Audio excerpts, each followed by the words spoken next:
आप सभी को नमस्कार। आज का विषय है हैंडराइटिंग कैसे सुधारें।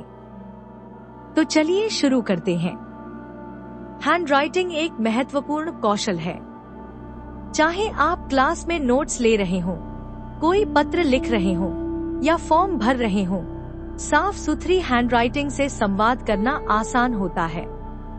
कई लोग अपनी हैंडराइटिंग से परेशान रहते हैं क्योंकि उन्हें यह पढ़ने में कठिन लगती है। हालांकि अभ्यास और सही तकनीकों से अपनी हैंडराइटिंग को सुधारना संभव है। इससे आपका आत्मविश्वास बढ़ सकता है। यहाँ हैंडराइटिंग सुधारने के बारे में कुछ पॉइंट्स बताए गए हैं। पॉइंट 1, सही उपकरण चुनें। आपके द्वारा उपयोग किए गए उपकरण आपकी हैंडराइटिंग पर बड़ा असर डाल सकते हैं।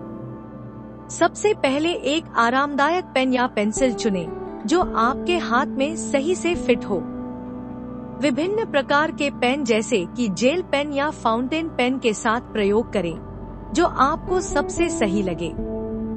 जिस कागज पर आप लिखते हैं वह भी मायने रखता है। स्मूथ और अच्छे गुणवत्ता वाला कागज चुनें जिस पर आपका पेन आसानी से चले। सही उपकरण का उपयोग करने से लिखना अधिक आनंददायक होगा और आप अपनी हैंडराइटिंग पर बेहतर नियंत्रण पा सकेंगे। पॉइंट 2, स्ट्रोक्स का अभ्यास करें।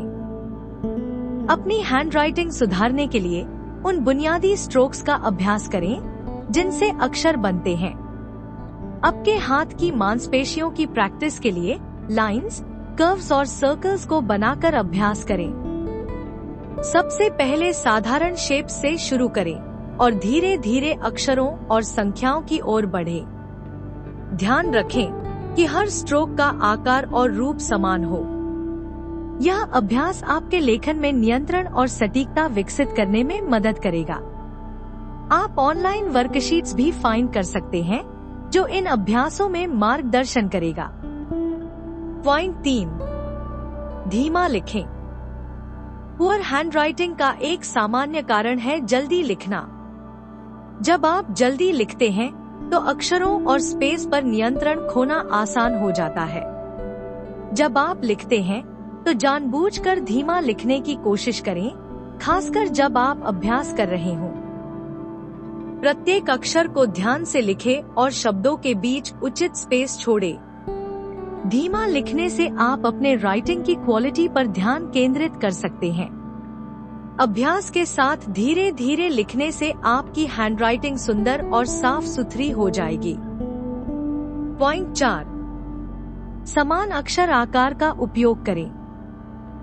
अक्षरों के आकार में कंसिस्टेंसी साफ हैंडराइटिंग के लिए महत्वपूर्ण है। जब आप लिखें तो बड़े और छोटे अक्षरों के साइज पर ध्यान दें। समान आकार और स्पेस बनाए रखने के लिए गाइडलाइंस या रूल पेपर का उपयोग करें। प्रत्येक अक्षर को बार बार लिखने का अभ्यास करें जब तक कि आप उसके आकार और साइज से संतुष्ट न हो जाएं। जैसे जैसे आप रेगुलर प्रैक्टिस करेंगे आपकी हैंडराइटिंग पढ़ने में आसान और आकर्षक बनती जाएगी। पॉइंट 5, फीडबैक और सुधार। लिखने के बाद उसे क्लैरिटी के लिए एक बार चेक कर लें। उन अक्षरों का पता लगाएं जिन्हें लिखने में कठिनाई हो रही है और अभ्यास के लिए उन्हें नोट कर लें। उन सेंटेंसेस या पैराग्राफ्स को फिर से लिखने पर विचार करें जहां इम्प्रूवमेंट की जरूरत है। आप अपने दोस्तों या परिवार से भी अपनी हैंडराइटिंग के बारे में प्रतिक्रिया मांग सकते हैं। वे सुधार के लिए उपयोगी सुझाव दे सकते हैं। नियमित फीडबैक से हैंडराइटिंग सुधारने में मदद मिलती है। इस वीडियो को देखने के लिए धन्यवाद। लेटेस्ट अपडेट के लिए सब्सक्राइब करें।